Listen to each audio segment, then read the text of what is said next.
파고들어가는 겁니다. 이게 넓게 파면 얼마 못 파고들어가가지고 그 전문가라 소리 못 들으면 그냥 만물박사는 얘기 듣지만 아무것도 못 쓰는 정도 돈벌이가 안 돼. 쉽게 말해서 이등은 아무도 기억하라는 안 하는 것입니다. 남이 기억하는 뭔가 파이오니어적인 업적을 남기려면 좁게 좁을수록 깊이 들어갈 수 있어요. 왜냐? 사람의 인생은 한정되어 있고 능력도 제한되어 있고 에너지도 제한되어 있기 때문에 이걸 좁히면 좁힐수록 더 깊이 갈 수 있어요. 문제는 더 깊이 들어가면 들어갈수록 옆에 사람이 뭘 하는지 더 모르게 되는 거죠. 깊이 들어가면 들어갈수록 더욱더 무식해져요. 그런 아주 이상한 아이러니가 생긴 거죠. 오늘 현대 지식인들이 사실은 우리가 흔히 지식인이라고 하는 많은 사람들이 그와 같은 아주 두더지형 학문을 하고 있어요. 여러분들이 다음에 학문을 하게 되거든 그렇게 해서는 안 된다. 내가 하고 있는 학문이 하나님 나라라고 하는 큰 틀에서 이게 무슨 의미가 있고 유행가 가사대로 어디쯤 가고 있을까? 그거 알고 해야 되는 것이죠. 어디쯤 가고 있는지 모르고 그냥 월급 자꾸 주니까 그냥 따라가 산다. 이것은 그냥 떠내려가는 물고기와 같습니다. 다음 시간에 뵙겠습니다. 마지막으로 제가 학문을 업으로 하는 사람으로서 몇 가지 제 개인적인 몇 가지 여로에 대한 말씀을 드리고 얘기를 마치려고 합니다. 아마 여러분들이 다 공부를 업으로 하는 사람보다는 대부분 학생으로서 공부하는 사람들이 많다고 생각해서 제가 학생으로 지나면서 생각했던 이런 몇 가지를 함께 나누는 것이 여러분들에게 도움이 될 것 같습니다. 그리스도인 기독 학생들에게 있어가지고 도대체 어떻게 공부하는 것이 하나님을 기쁘시게 하는 것인가? 복잡한 철학적인 혹은 역사적인 얘기를 저는 끄집어내고 싶지 않고요. 제가 그냥 공부를 하면서 배운 그리스도인 학생으로서 마땅한 바, 첫째는 여러분이 하나님 앞에서 정직하게 공부하는 것이 필요합니다. 정직하다는 것은 시험 칠 때 컨닝하지 않는다, 아점을 이렇게 뺏기지 않는다, 그것부터 시작해서 사실은 우리의 그 학문하는 활동에 있어서 정직한 것이 필요합니다. 옆에서 누가 감시하는 사람이 없더라도 하나님이 낱낱이 보고 계신다고 하니 호람대오의 의식을 갖는 것이 필요합니다. 시편 84편 11절에 보면 여호와 하나님은 해요 방패시라 정직히 행하는 자에게 좋은 것을 아끼지 아니하십니다.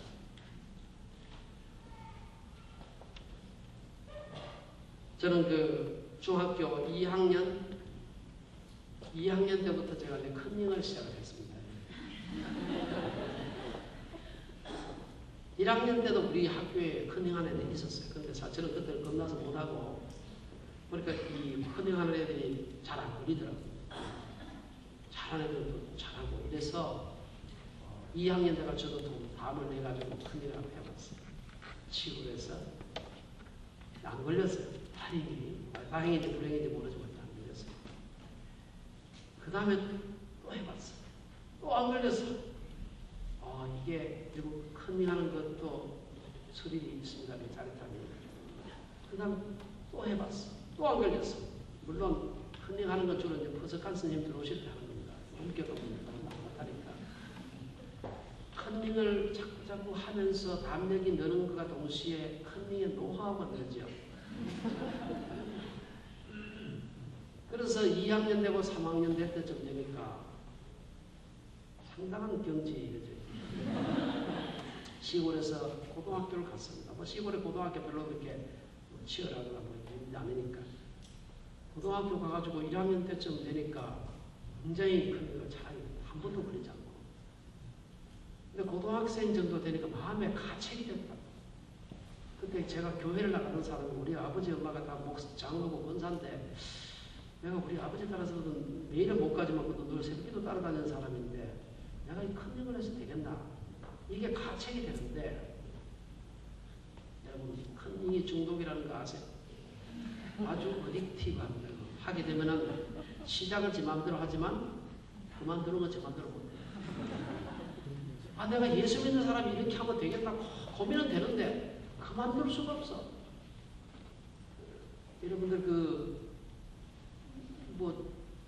주일날 교회 안 가고 엉뚱한 짓 할까 하는 것이 맞습니까? 그런 건데 기도할 필요 없습니다. 절대로 기도하면 안 돼요.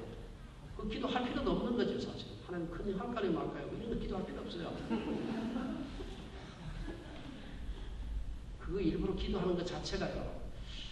합리화하기 위해서 뭐 이렇게 생각할 때 기도하는 거지. 기도하면 안 돼. 기도 하나만 하고 안 해도 아는 걸 갖다가 왜 기도해? 그렇죠? 컨닝을 하는데 이게 마음대로 그만둘 수가 없더라고요.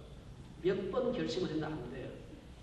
막 고민을 하고 선생님은 속이지만 같이 공부하는 다른 친구를 속일 수 없거든요. 그렇죠?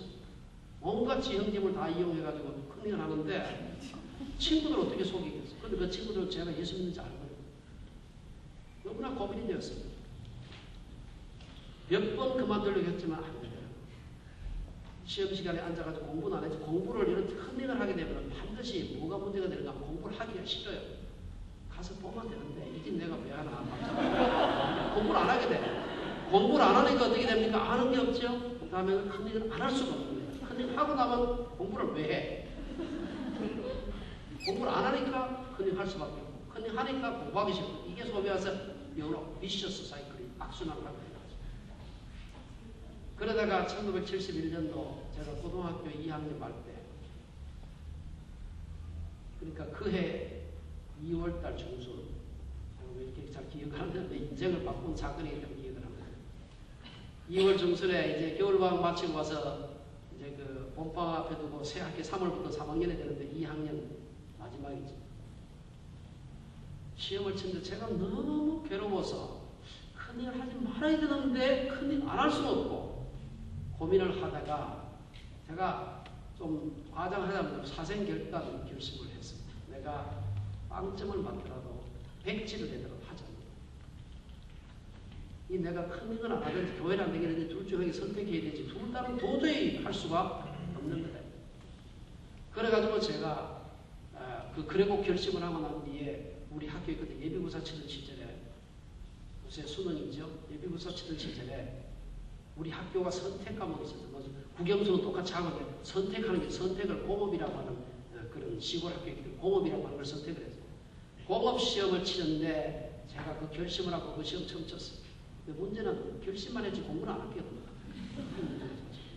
결심을 했으면 그만큼 공부를 열심히 했어야 되는데 공부를 안 했어요.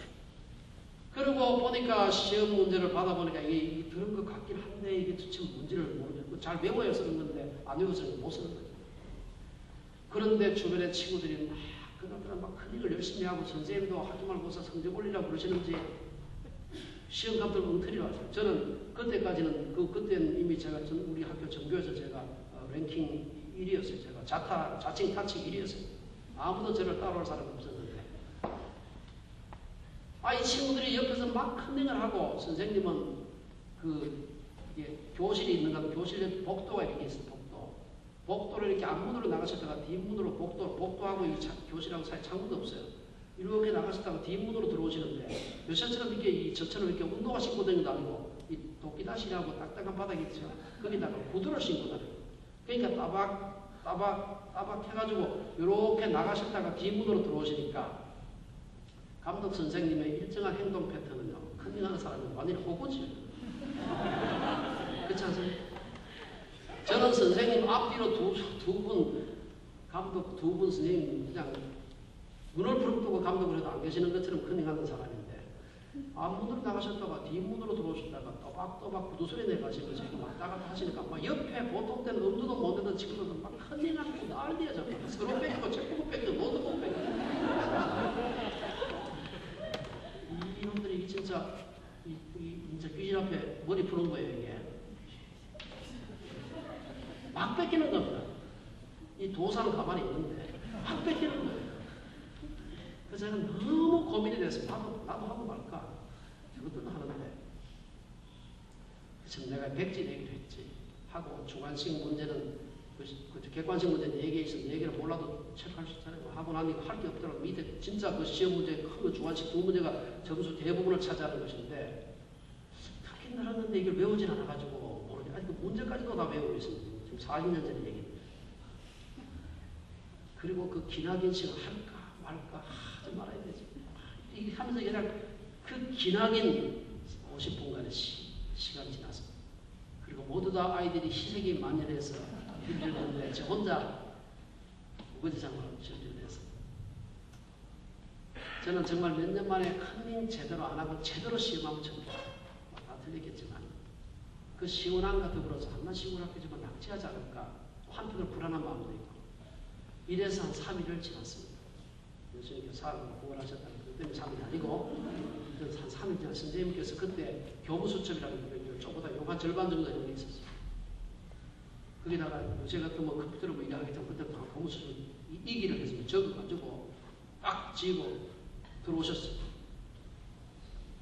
그래가지고 지난번에 시험천 성적을 위해 앞뒤로 이렇게 보시더니 제가 기억을 합니다. 그 선생님 뭐 성함도 기억하고 다 기억하고 보시더니만 선생님이 폭탄 선언을 하셨습니다. 어떤 선언을 하셨는가 하면 지난번에 학기말고사 쳐보니까 시험 성적이 다 똑같다. 다 100점 맞았겠죠. 다 보고 뺏겼으니까 제 혼자 100점 맞았겠죠. 빵점은 아니겠죠. 까지는 한두 개 맞았을 겁니다. 그래가지고 시험이라는 것이 변별력이 있어야 되는데 변별력이 하나도 없는 것입니다. 누가 잘하고 못하고 뭐 구분이 좀 돼야 되는데 다 뺏겼으니까 다 100점 가까우니까 의미가 없는 거예요. 그래가지고 선생님께서 시험 학기 말고서 다시 친다. 여러분 그거 이해할 수 있겠습니까? 저는 그때 선생님께서 학기 말고사 다시 치겠다고 하는 그 선언이 마치 세봉치료제 뒤통수를 치는 듯한 충격을 받았어요. 제가 그래서 하나님 이것도 정직이라고 나한테 한 번 더 기회를 주십니다. 저는 예수 믿는 집안에 태어나서 유아세례 받고 자란 사람이 돼가지고 뭐 전기 통하는 뭐 마틴 루터와 같은 그런 경험을 못한 사람입니다. 그때 이것도 정직이라고 나한테 한 번 더 하나님이 기회를 주시는 거예요. 그리고 제가 작정을 했습니다. 절대로 큰일하지 않는다. 하나님께서 기뻐하시지 않는데 내가 A 맞아 먹고 하겠으면 컨닝에서 사법시험을 통과하면 뭐 하겠으면 하나님 기뻐하시지 않는데 내가 1등에서 뭐 하겠냐. 그래가지고